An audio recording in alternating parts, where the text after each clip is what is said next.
쿠마 아도나이 베야푸츠 오예베카 베야누스 메사네카 미파네카. 여호와여 일어나사 주의 대적들을 흩으시고 주를 미워하는 자가 주 앞에서 도망하게 하소서. 샬롬 생각하는 성경 홀리아미입니다. 오늘과 내일의 말씀은 아브라함의 자식들에 대한 내용입니다. 특히 오늘의 말씀에는 아브라함의 후처 구두라를 통해 낳은 아들들의 족보들에 대한 내용이 기록되어 있고, 내일의 말씀에는 이스마엘의 족보가 기록되어 있는데, 이 내용들 안에는 무시무시한 비밀이 숨겨져 있습니다. 여러분들이 이 내용을 제대로 이해하신다면 내가 과연 하나님의 언약 안에 포함되어 있는지를 분별하실 수 있을 것입니다. 오늘의 말씀 1절을 보면 아브라함이 후처를 맞이했는데 그 이름이 구두라라는 이방 출신의 여인입니다. 히브리어로 구두라는 향기 나는 이라는 의미로 아마도 구두라는 매우 아름답고 매혹적이었을 것이라고 생각합니다. 참고로 유대인들은 구두라를 하갈과 동일한 인물이라고 생각하지만 저는 개인적으로 구두라와 하갈은 다른 인물이라고 생각하고 있습니다.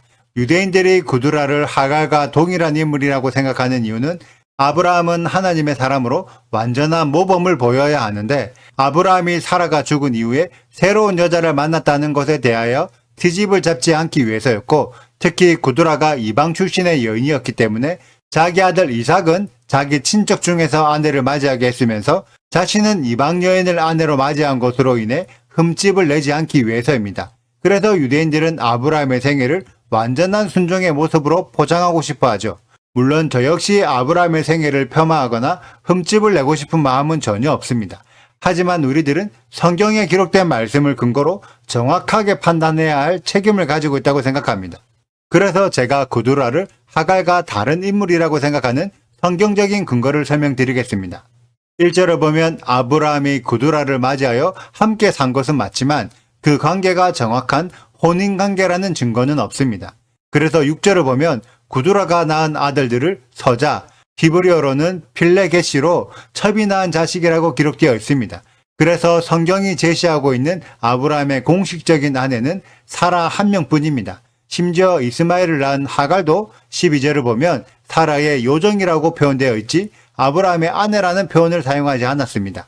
그래서 아브라함의 공식적인 아내는 사라 한 명뿐이고 구두라와 하갈은 동거인 정도로 이해할 수 있습니다. 그런데 만약 구두라와 하갈이 동일한 인물이었다면 12절에서 하갈을 사라의 요정이라고 표현하지 않았을 것입니다.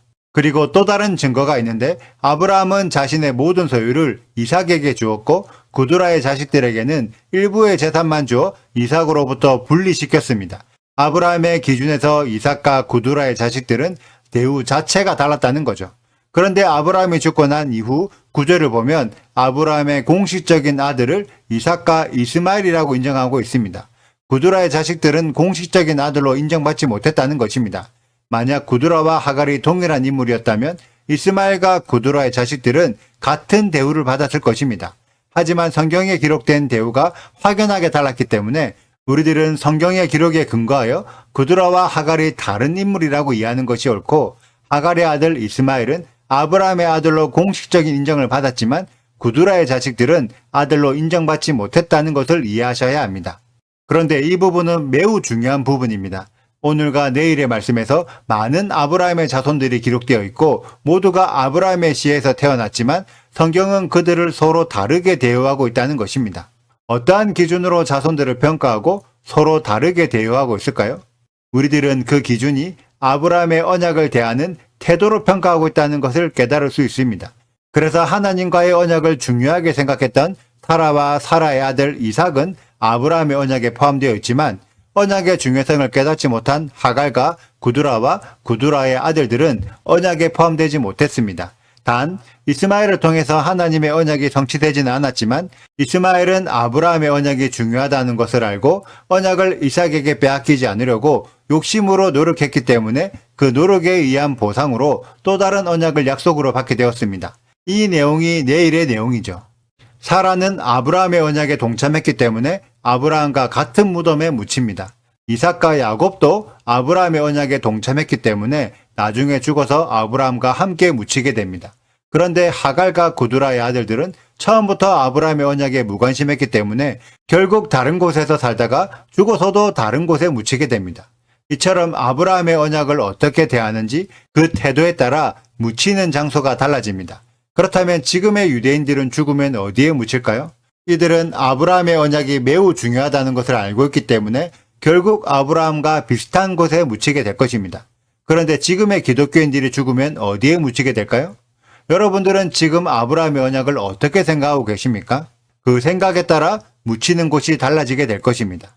성경은 많은 자손들이 아브라함에게서 나왔지만 모든 자손들이 언약의 자손은 아니라고 설명하고 있습니다. 언약을 붙잡은 자들만이 언약의 자손이 될 수 있죠. 그래서 11절을 보면 아브라함은 헤브론에 있었고 이삭은 부엘라헤로이라는 다른 곳에 살았지만 같은 언약을 공유했기 때문에 아브라함의 복이 이삭에게 전수되었다는 것을 알 수 있습니다. 우리들도 비록 이스라엘에서 태어나진 않았지만 이스라엘의 아버지 아브라함의 언약을 공유하고 있어야 아브라함의 복을 함께 받을 수 있습니다. 이 중요한 비밀을 깨닫는 우리 홀리아미 가족들이 되시길 축복합니다. 오늘의 영상은 여기까지입니다. 오늘의 말씀 읽으시고 질문이 있으시다면 언제든지 댓글로 남겨주세요. 오늘도 감사합니다. 샬롬! 아브라함이 후처를 맞이하였으니 그의 이름은 그드라라. 그가 시므람과 욕산과 무단과 미디안과 이스박과 수아를 낳고 육산은 스바와 드단을 낳았으며 드단의 자손은 아수르 족속과 르두시 족속과 르움미 족속이며 미디안의 아들은 에바와 에벨과 한옥과 아비다와 엘다하이니 다 그드라의 자손이었더라. 아브라함이 이삭에게 자기의 모든 소유를 주었고 자기 서자들에게도 재산을 주어 자기 생전에 그들로 하여금 자기 아들 이삭을 떠나 동방 곧 동쪽 땅으로 가게 하였더라. 아브라함의 향년이 175세라. 그의 나이가 높고 늙어서 기운이 다하여 죽어 자기 열조에게로 돌아가매. 그의 아들들인 이삭과 이스마엘이 그를 마므레 앞에 족속 소알의 아들 에브론의 밭에 있는 마펠라 굴에 장사하였으니 이것은 아브라함이 헷 족속에게서 산 밭이라. 아브라함과 그의 아내 사라가 거기 장사되니라. 아브라함이 죽은 후에 하나님이 그의 아들 이삭에게 복을 주셨고 이삭은 브엘라헤로이 근처에 거주하였더라. 구독과 좋아요를 눌러주세요. 그리고 알림 설정도 해주시고요. 사랑과 관심 부탁드려요. 슈바 아도나이 리베보트 알레페 이스라엘 여호와여 이스라엘 천만인에게로 돌아오소서.